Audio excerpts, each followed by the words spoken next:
요즘 건강에 좋은 음식에 관하여 인터넷 검색을 하고 질문을 하는 분들이 많습니다.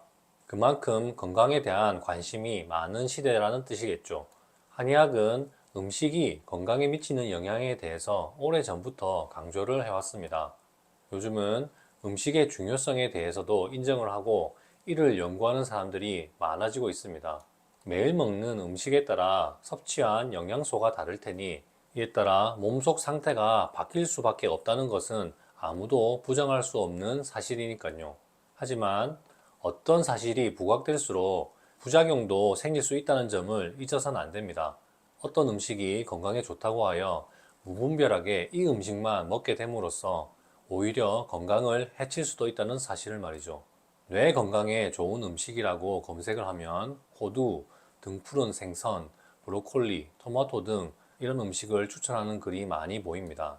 장 건강에 좋은 음식이라 검색을 하면 각종 유산균에 식이섬유가 많은 음식을 추천합니다.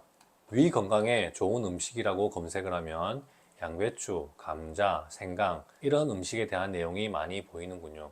이런 내용의 근거는 각각의 음식에 많은 영양소가 뇌나 장, 위장의 특정 병적 상황을 해결하는 데 도움이 될 수 있다는 것입니다. 이 밖에도 어린 아이들의 식습관을 교정할 때 야채가 건강에 좋은 음식이라고 하면서 먹기 싫어하지만 억지로 먹으라고 할 때가 많지 않습니까? 소세지나 콜라, 인스턴트 음식이 건강에 해롭고 과일, 야채는 건강에 좋다는 인식은 왜 생긴 것일까요? 이는 어린아이들이 소세지나 콜라 같은 인스턴트 음식을 많이 먹으려고 하고 과일, 야채를 안 먹기 때문입니다. 불균형의 상황을 해결하는 것이 건강에 도움이 될 수 있습니다. 건강에 좋은 음식이란 인식은 병 때문에 생긴 내부의 불균형을 해결하는데 도움이 되는 영양소가 많은 음식을 의미합니다. 그럼 여기서 문제가 생깁니다. 사람마다 병적 상황이 다를 텐데요. 그럼 모든 이의 건강에 좋은 음식이란 것이 존재할 수 있을까요? 정답은 없다입니다. 먼저 야채가 건강에 좋은 음식이란 것에 대해서 말씀을 드리죠. 야채를 많이 먹으면 좋은 분들은 평소 육식을 많이 하고 단 음식을 많이 먹어서 살이 찌고 내장 지방이 많고 지방간이 있거나 혈관이 좁아진 병이 있거나 섬유소 부족으로 장내 유익균이 부족하여 변비로 고생 중인 분들만 해당합니다. 설사를 하는 분들에게 야채를 권하면 섬유소의 증가 때문에 대변이 더 물러지면서 설사 증상이 더 심해질 수 있습니다. 반대로 위장병 때문에 소화력이 나빠져서 육식을 전혀 못하는 상태로 어지럽고 창백하고 피로감이 많은 분들에게 필요한 음식은 야채가 아니라 육식을 하는 것입니다. 육식을 할 수 있게 되면 비타민 B12 흡수가 늘어나면서 적혈구의 기능이 회복되면서 해당 증상들이 해소되면서 힘이 나는 것이죠. 억지로 육식을 해야 한다는 것이 아니라 위장병을 치료해서 소화력이 좋아진 후 육식을 할 수 있게 되면서 좋아진다는 뜻입니다. 과일이 건강에 좋다고 하지만 지방간이 있거나 혈당 조절이 잘 안 되는 분들에겐 오히려 해로울 수 있습니다. 과당 때문에 식후 과일을 먹는 것이 혈당을 상승시키고 잉여 에너지는 지방으로 바뀌어 간에 축적될 수 있습니다. 이런 분들은 식후 과일은 안 먹는 것이 좋으니 과일에 들어있는 다른 비타민 같은 영양소는 다른 음식으로 섭취하는 것이 좋습니다. 설탕은 건강에 나쁜 음식이라고 하죠. 영양 과잉으로 내장 지방이 많고 비만, 고혈압 상태인 분들에게는 해로운 음식이 맞습니다. 하지만 위장병 때문에 죽도 못 먹을 정도로 아무런 음식을 못 먹고 토하는 분들에게는 그래도 생명을 유지할 수 있도록 영양분을 공급할 수 있는 음식입니다. 흰쌀이 건강에 해롭고 현미가 건강에 좋은 음식이라는 말씀을 하는 분들도 있습니다. 영양 과잉 상태인 분들에게는 현미가 더 좋은 것이 맞습니다.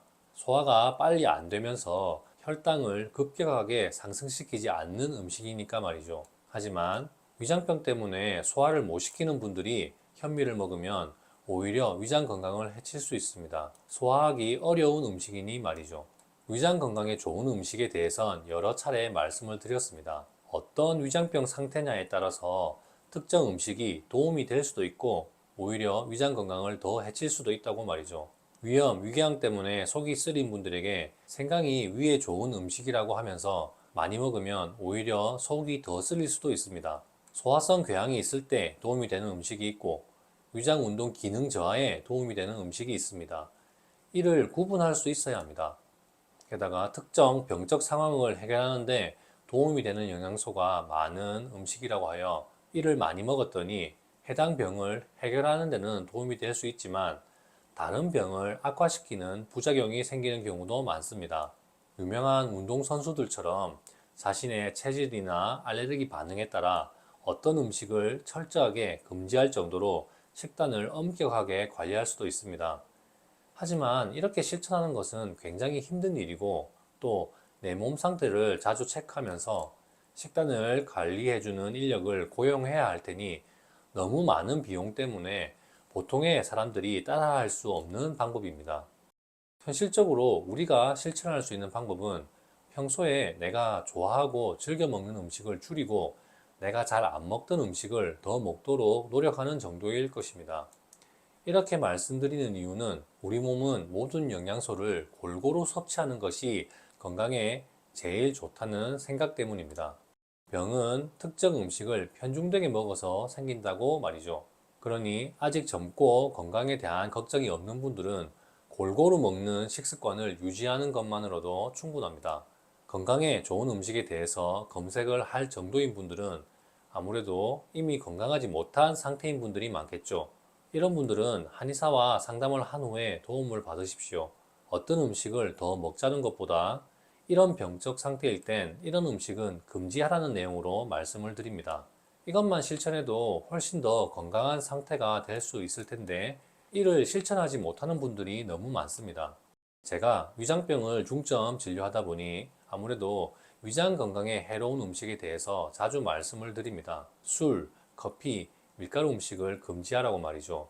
그런데 이것도 실천하지 못해서 어려워하는 분들이 많습니다. 어떤 음식이 건강에 도움이 된다고 하여 그런 음식만 더 먹는 방법은 오히려 예상하지 못한 다른 부작용을 낳을 수 있습니다. 특정 건강에 좋은 음식을 더 먹기보단 해로운 음식을 빼는 방법을 실천해 보십시오.